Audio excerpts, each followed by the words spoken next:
출애굽기 25장부터 마지막 40장까지는 사실 성막과 관련된 기록들이라고 할 수 있습니다. 무려 16장에 걸쳐서 성막과 관련된 말씀이 기록된 겁니다. 성막과 관련된 말씀이 그만큼 중요하다는 사실을 성경 기록의 분량을 통해서 우리가 짐작할 수 있는 거죠. 물론 우리는 이미 성막에 대한 말씀을 자세하게 살펴본 적이 있습니다. 그래서 다시 반복하려고 하진 않습니다. 여러분이 기억하실지 기억 못하실지 모르겠지만 다시금 반복할 필요는 없을 것 같고 해서 중요한 몇 가지만 살펴보고 다른 많은 부분들은 건너뛰게 될 겁니다. 네, 오늘은 성막에 관한 서론적인 말씀들을 좀 나누어 보려고 합니다. 성막이 무엇인지, 특히 이스라엘 공동체에게, 구약 이스라엘 백성들에게 이 성막이 어떤 의미인지를 살펴보려 합니다. 그리고 한 걸음 더 나가서 오늘 이 시대, 저와 여러분에게는, 우리에게는 성막이 어떤 의미인지를 묵상해 보려고 합니다. 그 전에 먼저 잠시 지난 시간들의 말씀을 잠깐 복습해 보려고 합니다. 애굽을 나온 이스라엘이 시내산에 도착하게 되죠. 그 산 아래에 머물면서 근 1년이라는 시간, 긴 시간을 보내게 되죠. 그곳에서 여러 가지 사건들이 일어납니다. 첫째, 이스라엘 역사 가운데 가장 중요한 사건이라 할 수 있는 시내산 언약, 하나님과 언약을 맺게 되었죠. 지난주에 우리가 살펴봤습니다. 그리고 둘째, 그 언약에 기초한, 시내산 언약을 기초로 하는 또 구체적이고 더 세부적인 율법과 또 제사제도, 이런 것들에 대해서 하나님께서 이스라엘 백성들에게 말씀하시죠.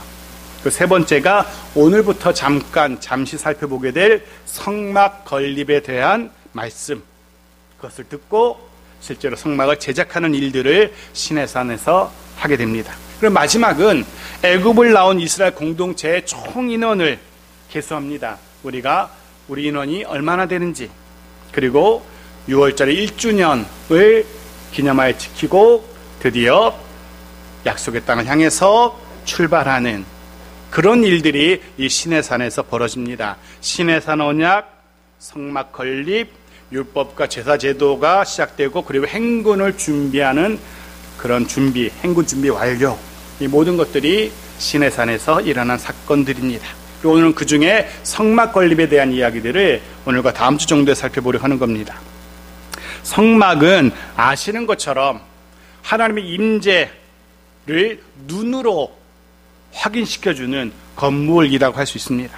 정확히 표현하자면 하나님의 임재를 보여주는 유일한 건물입니다.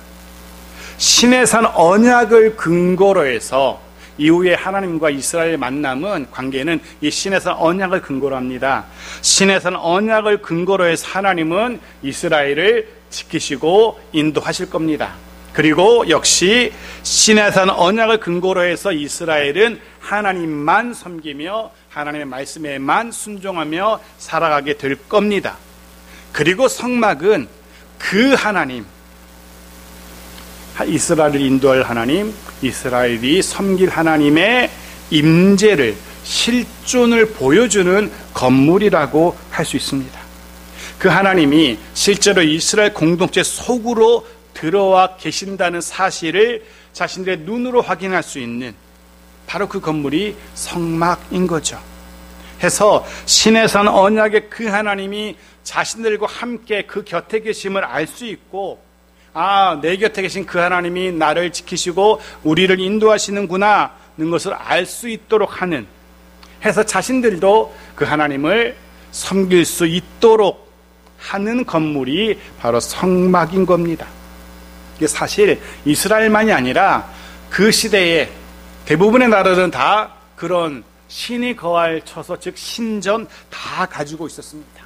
그것도 신전 하나만 있는 것이 아니라 여러 개, 수십 개씩의 신전들을 가지고 있었습니다. 그런데 이스라엘만큼은 딱 하나의 신전만을, 단 하나만의 성막만을 소유하게 되는 거죠. 게다가 이웃나라의 신전들은 이미 이스라엘의 애굽에서 경험했던 것처럼 다른 나라의 신전들은 말 그대로 호화롭기가, 그 규모가 말로 다 할 수가 없습니다. 이스라엘의 성막은, 이스라엘의 신이 거할 처소 성막은 그런 이방 나라의 신정과 비교하면 비교도 되지 않을 정도로 초라하기 그지 없습니다. 성막은 실제로 가로 세로 약 5m, 15m 정도밖에 되지 않습니다. 생각해 보십시오. 5m, 15m면 여기보다 훨씬 좁은 그런 공간인 겁니다. 그런 좁은 공간에 여호와 하나님이 머무시겠노라 라고 말씀하시는 겁니다. 하지만 그럼에도 불구하고 이 성막은 말씀드린 것처럼 이스라엘 하나님 여호와의 임재를 상징하는 그 하나님이 자신들과 함께 하심을 자신들의 눈으로 확인할 수 있는 유일한 건축물이었던 겁니다. 해서 이후에 이스라엘은 하나님의 임재를 상징하는 이 성막을 중심으로 진을 치기도 하고 행진할 때에도 이 성막을 중심에 두고 행진하게 됩니다. 말 그대로 성막이 세워지고 건축되고 난 이후에 이 성막은 이스라엘의 말 그대로 삶의 공동체의 중심, 구심점 역할을 합니다. 그리고 개개인의 삶에 있어서도 이 성막은 말 그대로 핵심, 구심점, 중심 역할을 하게 되는 거죠. 이 성막을 중심으로 그들은 모든 삶이 돌아가는 겁니다. 사랑하는 성도 여러분, 우리도 마찬가지여야 됩니다. 우리와 함께 하시는 하나님이, 그 하나님의 임재하심이 내 삶의 중심이 되기를 간절히 소원합니다. 그 하나님을 중심으로 내가 생각하고, 그 하나님을 중심으로 내가 판단하고, 그 하나님을 중심으로 행동하는, 마치 구약 이스라엘 백성들이 하나님의 임재를 상징하는 성막을 중심으로 생활했던 것처럼 우리도 그러할 수 있기를, 그러해야 하기를 간절히 소원하며 축복합니다. 오늘 본문의 소리는 하나님의 백성 공동체인 이스라엘이 그들의 유일무이한 건축물인 성막의 건립을 명하시는 하나님의 음성을 듣게 됩니다. 결론부터 미리 말씀드리자면, 첫째, 이 성막은 이스라엘 백성들이 자원하여 드린 그런 예물들로 성막이 세워지게 됩니다.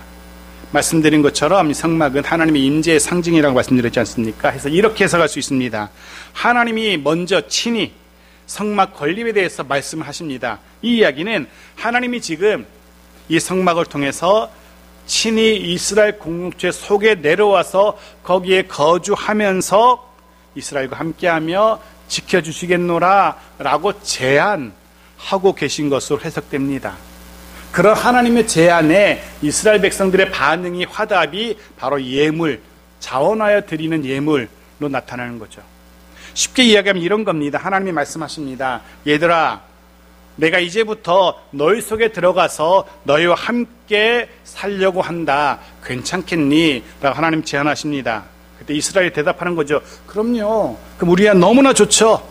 그럼 우리가 하나님이 머무실 공간은 처소는 우리가 만들어 드릴게요 라고 대답하는 거죠. 그런 이스라엘의 마음이 드러나는 것이 바로 예물을 자원하여 드리는 것으로 나타나는 겁니다. 그래서 예물을 자원하여 드림으로 성막이 건축되는 것. 두 번째, 이후에 실제적인 성막의 건축은 철저하게 하나님의 뜻대로만 진행됩니다.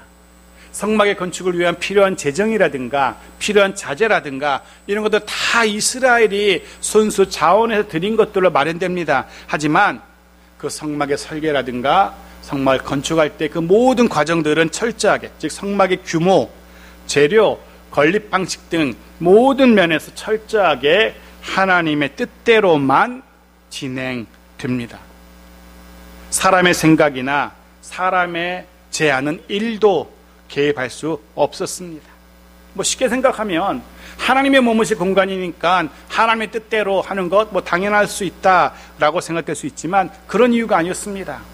진짜 이유는, 이 성막의 건축에 사람의 생각이 1도 들어갈 수 없었던 진짜 이유는 이 성막이라는 건축물 자체가 하나님의 어떠하심, 즉 하나님의 존재, 하나님의 성품, 하나님의 사역, 하나님의 뜻, 이런 것들 고스란히 담아내야 했던 건물이기 때문에 그렇습니다. 그러니 사람의 생각이 들어가서는 하나님의 어떠하심을 드러낼 수 없었던 겁니다.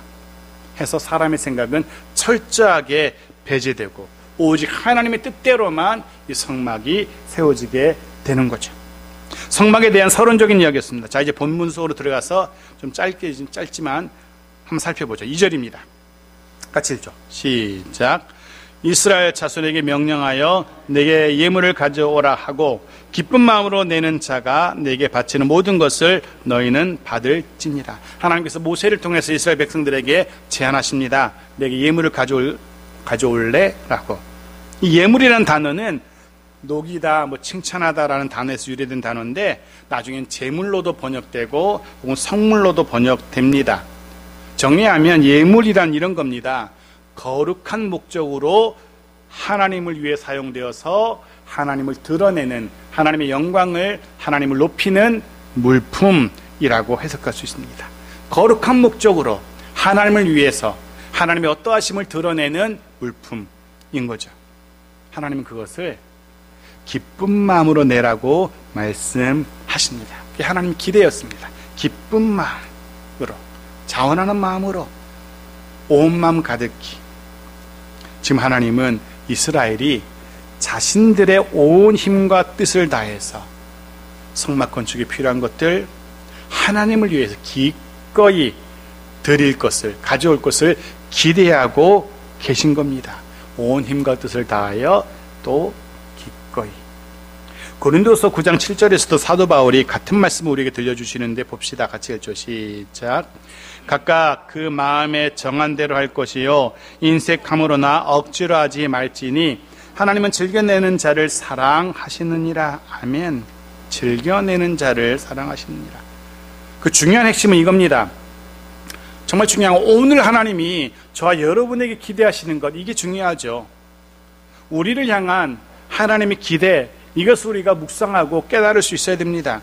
우리는 창세기 22장에서 심지어는 독자인 아들 이삭까지 하나님께 드리는 아브라함의 신앙을 묵상할 수 있습니다.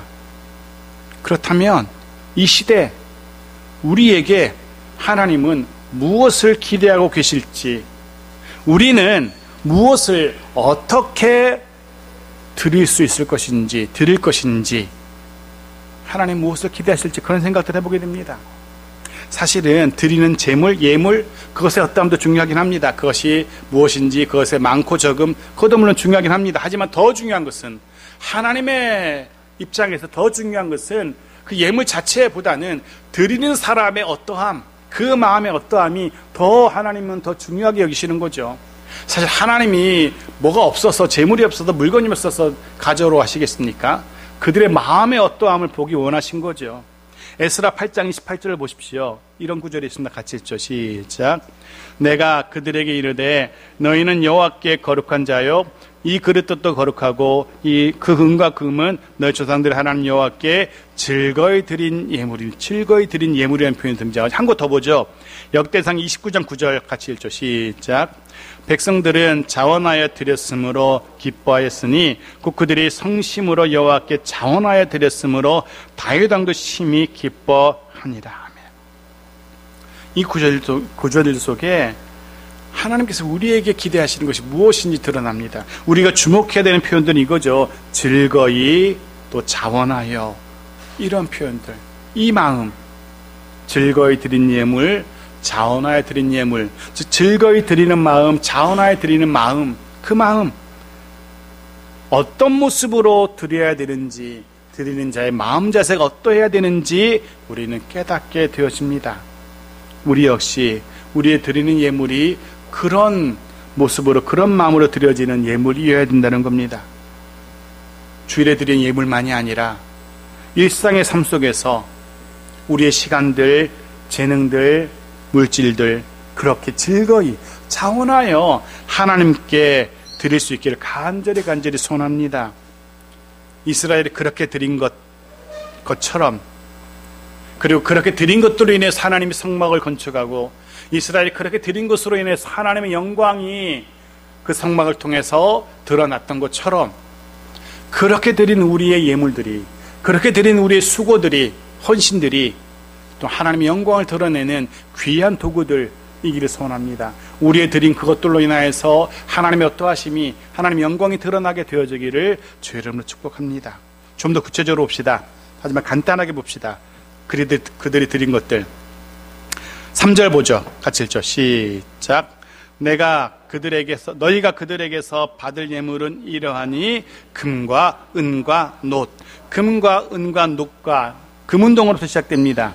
물론 이어지는 말씀에서 그 외에 다양한 예물들이 등장합니다. 정말 다양한 것들이 등장합니다. 그렇게 다양한 것들을 하나님이 말씀하시는 이유는 이스라엘이 지금 다양한 형편으로 살아가고 있기 때문입니다. 저마다 다른 다양한 것들을 가지고 있고 그것들을 생활하고 있기 때문에 그것을 말씀하시는 겁니다. 굳이 무리해서 어디서 가져다가 그거 가져오라고 말씀하시는 게 아닌 겁니다. 지금 그들이 가지고 있는 그것 중에서 가져오라고 말씀하시는 거죠. 물론 그런 예물들의 대부분은 그들이 애굽을 나올 때에 애굽 백성들로부터 얻은 것들일 겁니다. 혹은 애굽을 나와서 처음으로 싸웠던 그 전쟁, 아말렉과의 전쟁에서 승리함으로써 거둬들인 전리품들, 아마 그거 나눈 것들 중 일부일 겁니다. 그런 것들이 이스라엘이 가지고 있었습니다. 그것들 가지고 오면 되는 겁니다. 금운동은 이해가 쉽습니다. 그 다음에 또 등장하는 것들은 청색, 자색, 홍색실이 등장하죠. 청색, 자색, 홍색실. 당시에 색깔 염료는 귀했습니다. 특별히 청색 염료. 청색은 살펴보니까 뿔고동이라고 해안가에서 나오는 뿔고동에서 얻을 수 있는 색이었다라고 합니다.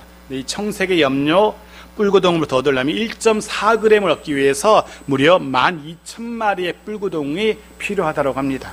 그런데 당연히 고가일 수밖에 없죠. 자색은 꼭두선이라는 풀이 있습니다. 그 풀의 뿌리에서 얻을 수 있는 색이었다고 합니다. 홍색은 진홍색의 벌레, 연지벌레라고 하는데 그 벌레로부터 얻을 수 있는 색이었다고 합니다. 즉 한마디로 말하면 구하기 어려운 색이었다는 거죠. 구하기 어려웠다는 것은 그만큼 비싸다는 겁니다. 해서 이런 염료로 만들어진 이런 실로 만들어진 옷은 당연히 고가였을 것이고 그 옷은 그 사람의 신분이라든가 그 사람이 가진 것을 나타내기도 합니다. 그래서 이런 고가의 옷은 신분이나 계급을 나타내기도 했다라고 합니다. 그 다음 기록된 것이 검은색의 염소털, 순양의 가죽, 해달의 가죽들이 등장하는데 이것들은 성막의 지붕이랄까 덮개랄까요? 그것을 필요로 하는데 쓰게 되죠. 성막을 덮는 지붕으로 쓰이는 것들입니다. 그리고 조각목이 등장합니다. 조각목, 시띠나무 혹은 아카시아 나무라고도 불리는데요. 가볍고 광야에서 얻을 수 있는 나무이고 가볍지만 내구성은 강한 것이 특징인, 벌레도 잘 먹지 않고 내구성이 강한 그런 나무라고 합니다. 이 나무는 나중에 성막의 본체, 그리고 법궤, 진설병의 상, 분향단의 단, 이런 것을 만드는 기초 재료가 되기도 합니다.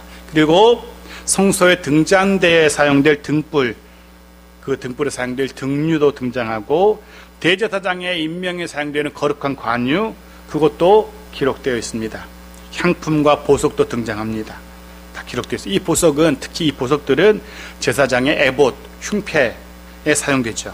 제사장이 입는 조끼라고도 하고 앞치마라고도 할 수 있는 그 부분, 가슴 부분에 12개 보석이 달리지 않습니까? 아마 그 보석에 이런 예물들이 사용될 겁니다. 하나님 이런 것들을 가져오라고 말씀하십니다. 이스라엘 자원에서 드린 것들로 이 모든 것들을 만들게 될 겁니다.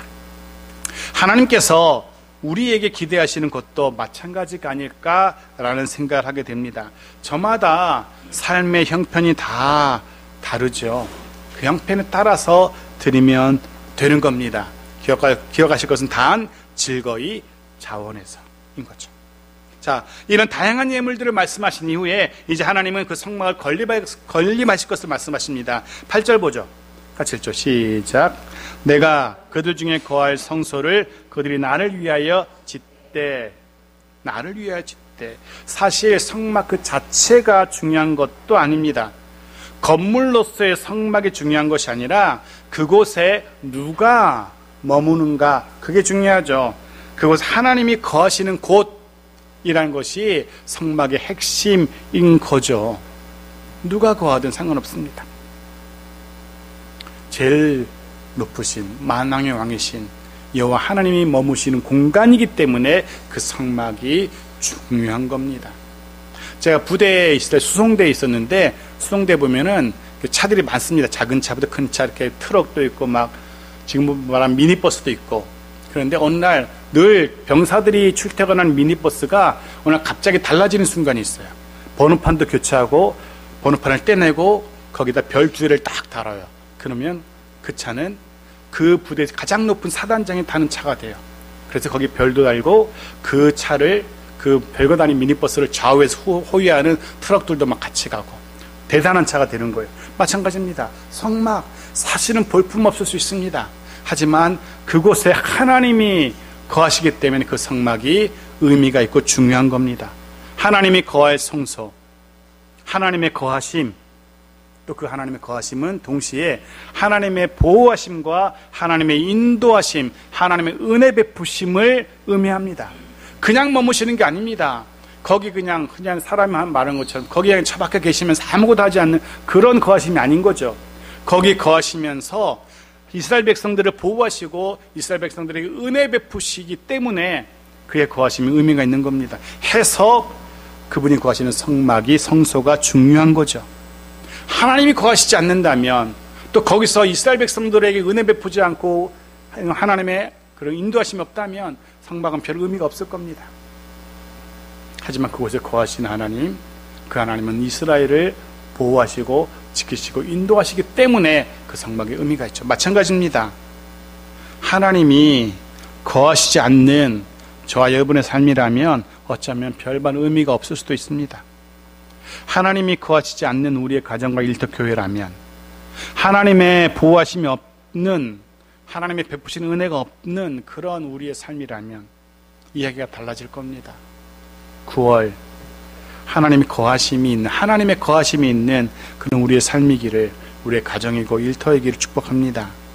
우리의 생업이, 우리의 영육 간의 강건함이, 우리 다음 세대 자녀들의 삶 가운데 하나님의 임재가 있는 그런 우리의 매일매일의 삶이고 9월이기를 간절히 소원합니다. 그런 하나님의 인자와 긍휼이 가득한 그런 보호하심과 돌보심이 있기를 소원하며 축복합니다. 자, 마지막 9절입니다. 같이 읽죠. 시작. 물은 내가 내게 보이는 모양대로 장막을 짓고 그 기구들도 그 모양을 따라 지을지니라. 내가 내게 보이는 모양대로, 서론 부분에서 말씀드린 것처럼 성막의 건립은 철저하게 하나님의 뜻대로, 하나님의 설계대로 진행됩니다. 철저하게. 그래서 그런 묵상하게 되어집니다. 우리의 신앙생활은 어떤지, 어떠해야 되는지 묵상해 봅니다. 우리의 신앙생활 역시, 우리의 일상의 삶 역시 하나님의 뜻대로, 하나님의 말씀대로 이기를 바랍니다. 심지어 많은 이들이 내 마음, 내 기분, 내 생각, 내 편의에 따라서 하나님을 예배하기도 합니다. 아닙니다. 내 마음대로, 내 기분에 따라, 내 형편대로의 신앙생활이 아니라 하나님의 말씀대로, 하나님의 방식대로 이어야 합니다. 그럴 수 있기를 바랍니다. 그래야 합니다. 그것이 하나님께서 저 여러분에게 기대하시는 모습이기 때문에 그렇습니다. 그래야 그를 통해서 하나님이 우리에게 복을 주시기 때문에 그렇습니다. 빌립보서 4장 9절을 읽고 말씀을 마치죠. 같이 읽죠. 시작. 너희는 내게 배우고 받고 듣고 본 바를 행하라. 그리하면 평강의 하나님이 너희와 함께 계시리라. 배우고 받고 듣고 본 바 그대로 행해야 됩니다. 기껏 말씀 읽고 듣고 내 삶에서 그대로 하지 못한다면 그건 아무런 의미가 없는 겁니다. 그대로 행해야 됩니다. 그럴 때에 평강의 하나님이 우리와 함께 하시고 우리를 지키시고 우리를 돌보실 겁니다. 그렇게 우리의 삶이 하나님이 기대하시는 모양대로 지어져 가기를 소원합니다. 우리의 가정이, 우리의 자녀들이 그렇게 하나님이 기대하시는 모습으로 자라갈 수 있도록 소원하며 기도하는 우리들이 바랍니다. 말씀 마무리합니다. 오늘부터 또 한 주간, 또 9월 하나님이 함께 하시는 시간 되기를 소원합니다. 하나님이 인자 가득한 그런 돌보심이 있고 인도하심이 있는 그런 날들이길 소원합니다.